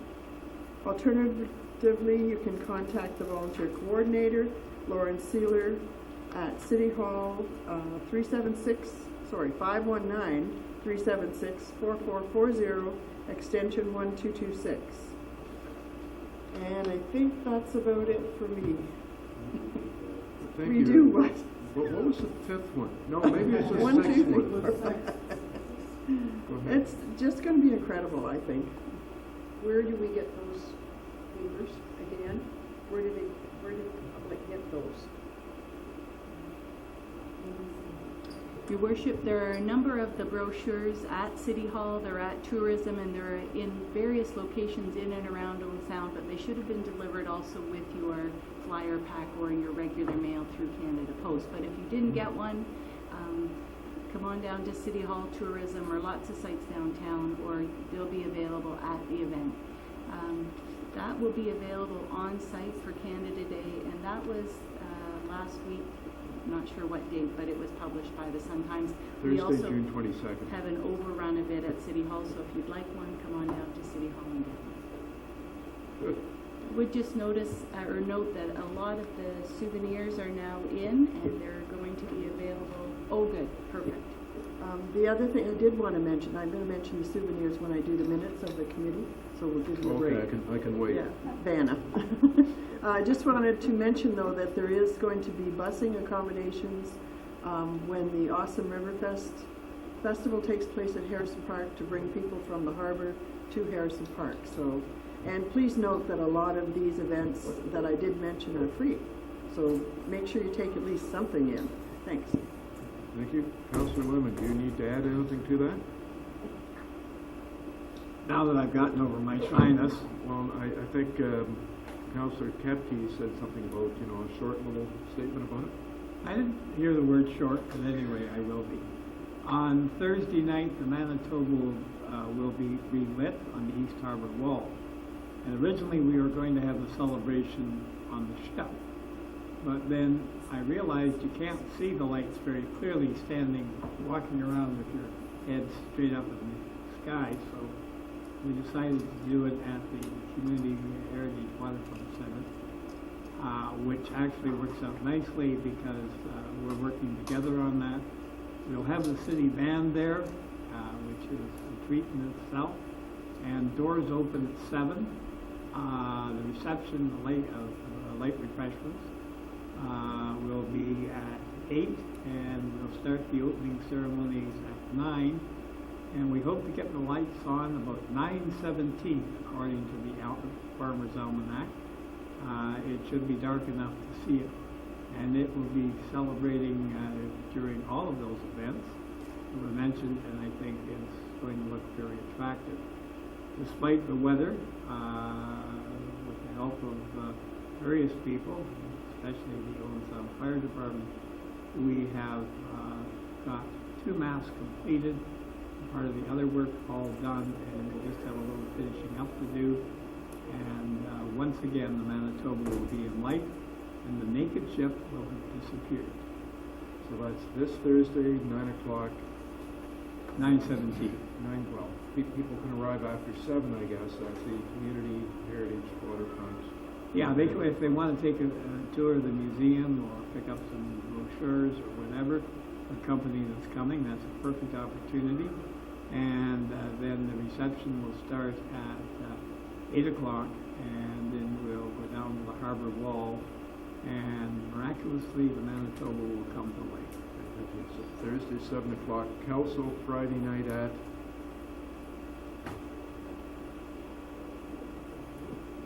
Friday? 5 p.m. on Friday. 5 p.m. Kelso. And then all day Saturday for Canada Day. Good. Other than that, there's nothing happening. Good. Thank you. Thank you. On behalf of everybody, congratulations and thank you to Brian and Marion and everybody that's worked 2 years plus getting through to this year celebrating Canada 150, Owen Sound 160. Doug, staff, everybody, lots going on, so thanks. So next, 11B, consent agenda. Through you, Your Worship, on the consent agenda this evening is a report respecting the Emancipation Festival, Salmon Spectacular, and the annual Confirmation, Obedience, and Rally Championship Dog Show. Minutes for receipt from the Owen Sound Housing Company, Owen Sound Municipal Nonprofit Housing Corporation, and the Grace Sawville Conservation Authority. The business license was issued to Cross Mechanical, located at 2020 20th Street East, Unit 1, and correspondence received which is presented for the information of council. A full listing is available at 11B8. Councilor Thomas? Moved by myself that City Council hereby receives items 11B1 to 11B8 on the consent agenda dated June 26th, and further that the recommendations contained in reports 11B1 to 11B3 be approved. Thank you. All in favor? Go ahead. Your Worship, I didn't want to just fling these through. I just wanted to commend staff on the long-term relationship with all 3 of these events. The Emancipation Festival, the Salmon Spectacular, and what we all know as the Dog Show at Harrison Park in August. Those are huge events for the city and bring a lot of people into the community. And I also want to mention last summer when we were at AMO and met with the Education Minister, Mitzi Hunter, we told her that we would invite her to the Emancipation Festival and wondered if we could have a letter sent by yourself, Your Worship, and inviting her. Well, I discussed that with Mr. Courtney and minutes after that, but yes, the minister is good friends with Ovid and Brona Jackson that she had met at something a couple of weeks before and was quite excited to find out that picnic was going on, so that festival is now, so got that written down? I can help you with it tomorrow. Okay, thank you. Thanks. So, first of all, in favor of the motion with regard to the consent agenda. Okay, that's carried. Thank you. Number 4 and 5, I've got Housing Corporation and Company Limited reports. Anything to report, Councillor Lemon? Well, we're well into the ground and rock on the latest housing project, and as of a couple of days ago, they were ready to put footings in for the first units. So things are moving ahead there. The good news about it is that so far we haven't had to use a hammer to break up the rock, but when we get to putting the services in, which are in deeper, we may have to use it there. We still don't know yet, but things are moving ahead, and it's great to see more housing, more affordable housing coming to the city. These units are unique in that a number of them are going to be completely accessible, and they're even going to have parking for scooters or electric wheelchairs which is protected and has a plug in the center, which is something that no one else has done so far, but we're the first, and let's keep it that way. Good, thank you. Any questions for Councilor Lemon? Seeing none, thank you. Conservation Authority. Thank you, Worship. Everyone, I'm sure, has read the minutes, and unless there are questions, there's nothing specific that Owen Sound is directly involved in other than regular policies and things like that, so. Okay. Thank you. So 11C, we're down to minutes of boards and committees for approval. Number 1 is Canada 150, Owen Sound 160. Bless you. Thank you, Worship. The minutes of the last meeting of our Canada 150, Owen Sound 160 dealt with an update on the festival planning and review of the budget. And as well, we mentioned, we discussed souvenirs. So this is the point where I'll maybe have you hold up some. So you'll see there's bucket hats and hats. I don't know. Try it on, Travis, and see. Water bottles, and we have, perhaps Councillor Dodd can hold up a few things there too. We have flying discs and some beautiful t-shirts with the Mwanjading logo on. There will be umbrellas also that are festival umbrellas, and there's also some beach towels. I think that's maybe a beach towel with some designs on it. So you'll see lots of things that are specific to Owen Sound's festival, and you'll also see things that are specific to Canada 150. So we're hoping that people will pick up those souvenirs and enjoy the festival, everyone. So these will be available where? These are available at the Visitor Information Center now, and as well at the activities at Kelso Beach and so on through the festival. Good. Maybe one more thing in the minutes, just to highlight that regarding the DIA pedestrian mall, the city is going to assist by putting signs up at the waterfront area, advertising and directing people to the downtown area to enjoy the pedestrian mall downtown. And to thank Grey County very much for their contribution of $2,000 to support our Canada 150 celebrations, and this funding is going to be used to enhance our fireworks display on Canada Day. So moving approval? It's your worship, I'll move approval of those minutes. And any questions? All in favor? That's carried. Thank you. Number 2 is minutes of Community Services Committee. I believe you chaired that night, Councilor McMahon. I did, but I'd be happy to defer to the chair if he's it's up to him. Should we let him off the hook? Yeah. Go ahead if you want. Councilor McMahon did chair this meeting. It was a great meeting. I'm sure it brought a lot of good memories back for him. So I'll take it over, I suppose. It was a relatively quick meeting for Councillor McMahon and chair a meeting, actually, so it started off with we had a verbal report back, a little bit of an update on the anaphylaxis policy that was currently in place. We also discussed the outcome of the wrap-up of the Home and Cottage Expo. We had a largest attendance that we've had in the last 5 years, which was 3,216 people came through the doors, which is really good news. Revenues were higher than projected, so a lot of things were going good. We did have some new features that were introduced in 2017, expansion of the Taste of Bruce Gray's Simcoe. There's an introduction of a token system for the purchase of craft beer, wines, and cider samples. So I think that might have helped out as well. Everyone gets a little thirsty when they're buying some. So after that, we looked at 3 facade grants, which got approved and accepted. And finally, we looked at adding a columbarium to, which was previously approved in the 2017 capital budget for Greenwood Cemetery. This is something that's going to be adding onto the phase 2 of the 1995 columbarium garden design at Greenwood. So this will add some more spacing, because from the current columbariums that are located at Greenwood should be sold out in 2 years. Is that correct, ma'am? So they're, it's something that's more people are doing. So, and finally, we did get a verbal report from the Manager of Parks and Open Spaces regarding Hydro One. I know, as many residents will know throughout the city, Hydro One is conducting some trimming and pruning of trees that are surrounding some hydro lines. So they are supposed to be advising residents that this is going on in the neighborhoods. And finally, we can look at the business stats, or the building stats, my apologies, compared from last year. 1 second, bottom here. Off memory, I think we were running off about 12 million to 11 to 12 million dollars in our building stats for this year, but it's not loading.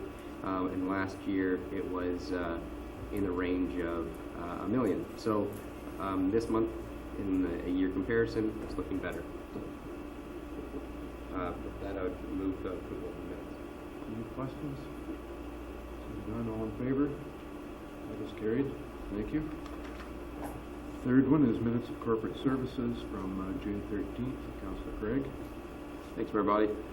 Just one little small note, just if the clerks could note the actual completion time. It shows as 5:16 p.m. It's actually 6:16 p.m. Just if you could correct that in the actual minutes. It was a fairly short meeting. We had come back to the committee for approval or ideas, suggestions was an insert to go out in the next quarterly water billing cycle. Just a reminder to residents on what they can do, what initiatives they can undertake to lessen the cost of their water bills and lessen the volume of water used, which everything that is based off of. So that goes back to an excellent deputation we had from United Way a few meetings ago. And they have a similar insert that they passed out with some really good ideas. So there is a cost to that. It's paper and materials, printing, and it's $300 approximately, which covers the cost of just adding that insert to the next billing cycle to provide to the residents in Owen Sound. We do have we're going to undertake some training for Owen Sound for customer service. It's a policy that we're looking at putting in place. There was one individual opposed to the expenditure and asked good questions on it. The idea is, or the need stems from ensuring that there is actual, tangible, measurable standards that can be applied to all staff across the corporation. So that was approved. We had the approval of 2016 council, just a report on the 2016 council attendance. And then we took a look at downtown parking. The first report was a usage study which Mr. Smith initiated in January 2016, and we have some super information come out of the first year on this. At this time, there's nothing that council or committee suggested in doing, but it allows us then to continue on doing so in 2017, further assess the usage that's occurring in their downtown parking on the streets, in the lots, and allow us to make better decisions moving forward on how best to utilize the space that we have right now. We have some well-used space, which Councillor Dodd would be familiar with. It's behind his workplace. That lot 4 is quite a considerably busy lot. And then we've got other lots which are considerably less busy or not busy at all. So if you struggle finding parking in the city, then I would recommend you go to this report and find out where lot 5 is, because there's usually lots available. So an excellent bit of information the committee had come forward, and we look forward to this will be good information moving forward. And we thank the Bylaw department for the work bringing that forward. And then subsequently, report to declare surplus and list for sale parking lot 9. We're all familiar with this. This came to council back in the spring. regarding a private inquiry into the parking lot. It sees minimal usage, and it has substantial cost to maintain it, primarily snow removal in the winter for nobody to park there. So with that, I would ask for approval of the minutes. Questions? All in favor? That is carried. Thank you very much. 11D, minutes of closed sessions. Go ahead. Thank you, Worship. I'll move 11D1 and 11D2. First one being minutes of closed session, Council, on June 12th. And the second one being closed session minutes of Canada 150, Owen Sound 160 of June 8th. All in favor? That is carried.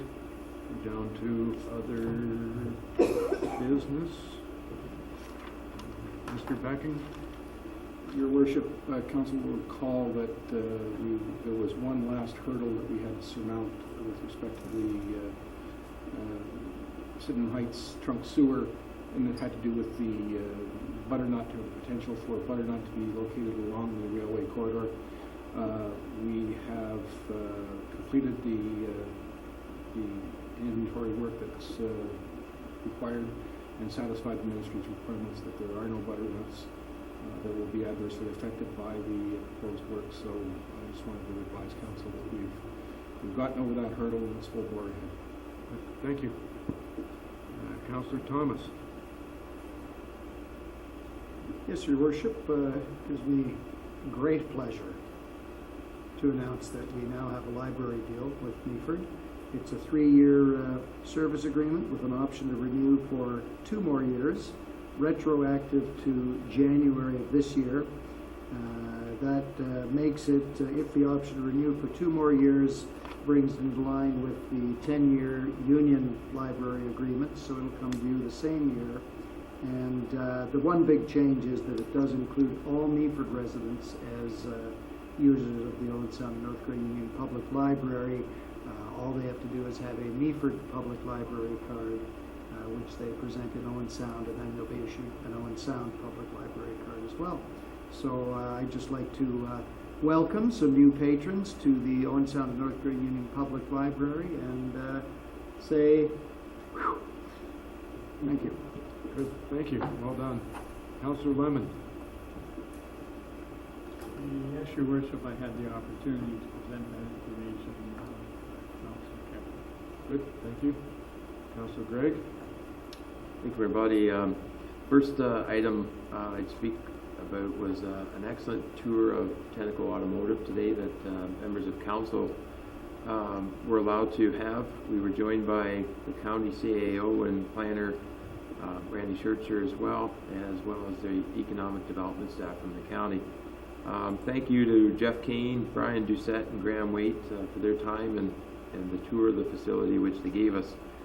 We got a look at the timeline for Tenneco spanning from 1975 forward. It was a great tour, very interesting 2 hours that we were there. They're currently employing 550 employees through 3 shifts, Monday to Friday. They do have some working weekends, but that's the primary turn is the 3-shift Monday to Friday. They are currently targeting 18,000, and I should say they make monotube shocks primarily, or completely. 18,200 of them shock absorbers a day is the target, and they try to attain approximately 20,000 strut rods as well a day. So there's a lot of raw goods go in. One in the east door are converted, are consumed within the manufacturing process, and then the finished product is going out the west door. It has an outstanding quality control and quality product coming out of there. They have a 10-year range of 3 to 5 ppm, which is parts per million, which positions this plant at the top of quality control within Tenneco's operating facilities. They're a big community employer, had some 40-year retirees this past year, more 40-plus year retirees this coming year, which is a testament to the high retention rate at the Owen Sound plant. At the plant, they also had the lowest turnover of the Tenneco facilities which they own. So some key takeaways I'd leave with you from what was a great day there, and I should add our city manager, Mr. Ritchie, joined us as well, was they've got high employee quality and retention, and they also did show us some interior capacity to accommodate new product lines and development in the future. So it was extremely enlightening, and we were really fortunate to have the opportunity to be part in that today. So thanks to their management for providing the time to do that for us. I do have a second item. I'd like to speak as well with the employment standards changes which are being contemplated by the province at this time. There's different times when the province sometimes, and we're not far removed from a rural community, but they give you a kick to the stomach and a knee to the face when you're bent over, and not everybody is the same as Toronto. And this is one of those issues where much of Ontario can be affected by proposed changes in minimum wage and vacation pay. So, and there's a plethora of different changes suggested that's currently going to committee for study and review. But I think it is worth discussing how different the business climate is in Owen Sound and in our area when you contrast it to Toronto, which is operating as a megacity right now, faces entirely different challenges, operates in an entirely different economic realm than what Grey Bruce Owen Sound does. And you know, we've got producers compete, manufacturers compete in the global marketplace where production can and does shift quickly. I know from experience, I can see products since 1998 undergoing 0.3% price increase per year. That is due to the ability to move production around the world, period. No other reason. If it gets too expensive in China, it goes to Taiwan. They've got that capability, and that's what our manufacturers are up against. We heard it today. What can you do for our local community? Hydro is a pressing challenge. No different than the hospital, senior care homes, you're cutting back everywhere. Well, manufacturers face restrictive overhead. So, you know, we recognize that manufacturers and manufacturing can be some different realm. We are a retail center for Grey Bruce. Our retailers compete with different cost structures than what online providers do. And online providers can be in the U.S. where they have entirely different cost bases to operate off of. They have entirely different social programs down there than what Ontario and Canada offer. Ours are far superior than what American programs are for social structure. You know, how does that compete you? Well, if you lose retail stores, of which we have a lot of commercial, we've seen it. We have the report came forward last year. I believe it was approximately $540,000 of vacated assessment that the residential taxpayer then had to pick up. That's a new burden, so somebody has to pay for that if it's lost somewhere. So we have really legitimate concerns in this community as to how this could affect us. You know, I look at grocery costs as an example. If they surge up in grocery stores, while retirees and many of our residents on fixed income do not see extra income, what they're left with is less income after paying for the bare essentials such as heat, hydro, and food. The Ontario Chamber of Commerce has requested or asked that the Ontario government undertake an economic impact analysis before moving ahead with these proposed changes. And I would welcome discussion by council on that tonight, but I would also be willing to recommend or introduce a motion that we support that request from the Ontario Chamber of Commerce as well.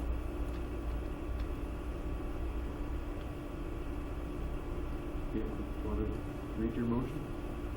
I could, or I could just introduce it as notice of motion tonight, whatever's, you know. What do you guys want to do? Yeah, okay, just read it.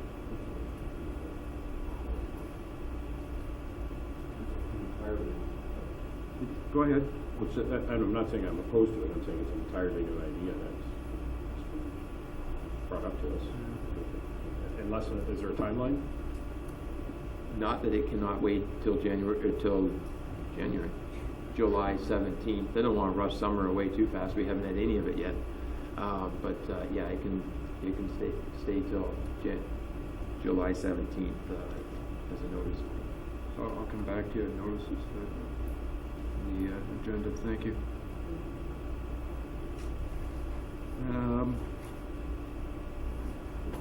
I've done a whole bunch of things in the last couple of weeks, and I'm just for time. I'm just going to try and nail it down to 2 or 3 special things. Last Thursday night, I attended Indigenous 150 Plus, a film presentation. I was quite moved by the presentations and the discussion after. The next film goes with the city at Harrison Park on July 21st.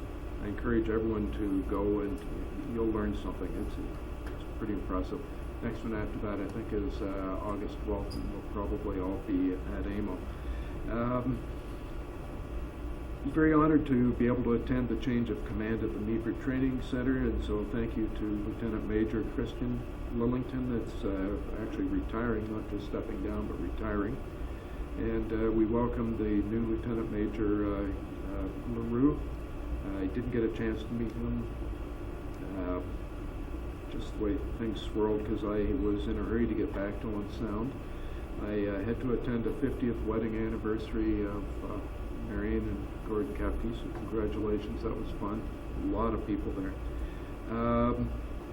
Thanks to everybody that rode in the Ride Don't Hide for CMHA. The wrap-up didn't happen because everybody was cold and wet after the thunderstorms had gone through, so thanks to everyone who got wet, who got cold, participated, raised money, raised awareness. It's getting to be a pretty important event. I think it was the 4th one, so it was pretty good. Bruce Gray Music Hall of Fame was at Hepworth Legion yesterday.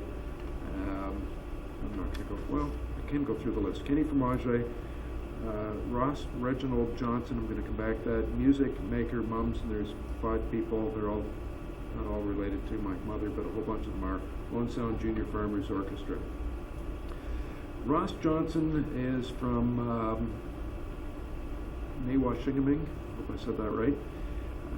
He played on Ed Sullivan. He played around the world. He was quite a career as a musician that I had never heard before, so that was really neat. His brother Ted was a former justice of the peace that when I was doing criminal work would be in front of quite often. Really, really wonderful guy, so it was fun to connect with him.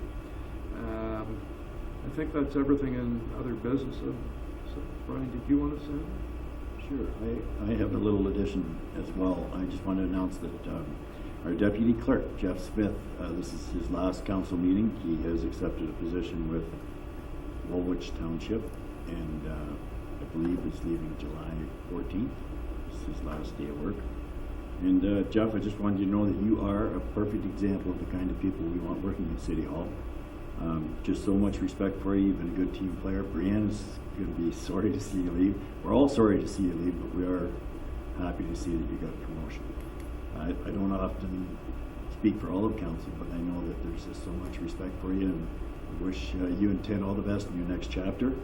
And just remember, your real name is Jeff Smith, but you'll always be Smitty to me. Don't let them call you Smitty. Thanks so much for everything you've done for the city. Good, thank you. Oops. Motion that the committee rise. Move that the committee rise and report. All in favor? That's carried. Resolution adopting proceedings in committee of the whole.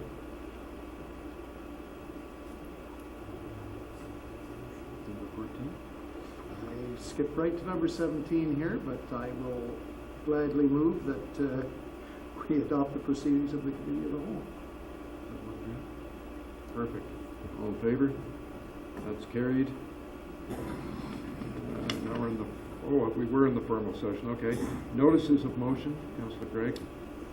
Oh, hold on just a second. Okay, so, good point. Moved by Councillor Thomas, seconded by Councillor Dodd. Again, all in favor, just make sure that's carried. Thank you. Now notices of motion.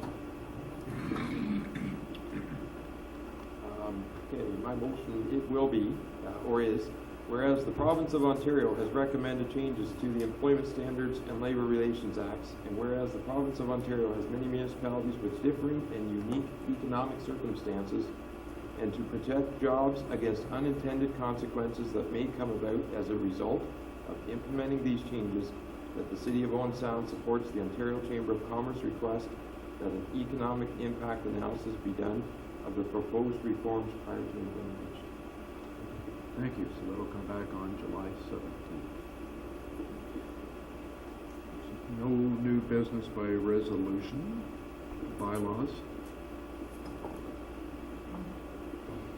Through your worship, the bylaws listed for approval on tonight's agenda include the confirmatory bylaw, a bylaw to authorize the levying of a tax upon certain institutions, a bylaw to amend the zoning bylaw respecting 2515 6th Avenue West, a bylaw to execute an agreement with Harrod Sutherland Construction respecting Kenny Drain stormwater management improvements, a bylaw to execute an agreement with Phoenix Incorporated respecting airport management services, a bylaw to execute the Public Transit Infrastructure Fund Phase 1 transfer payment agreement with the Minister of Transportation, a bylaw to execute the Clean Water and Wastewater Fund transfer payment agreement with the Minister of Infrastructure, a bylaw to execute a lease agreement with Pattison Outdoor Advertising to erect and maintain 2 billboards, a bylaw to execute a servicing agreement respecting 250 18th Street West, a bylaw to execute a site plan agreement respecting 250 18th Street West, a bylaw to execute a site plan agreement with the Cashfall Industries respecting 2250 20th Street East,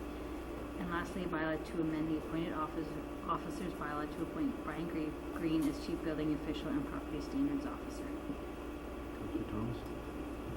Yes, Your Worship, moved by myself, seconded by Councillor Dodd, that bylaws numbers 2017-99 through 2017-110 be passed and enacted.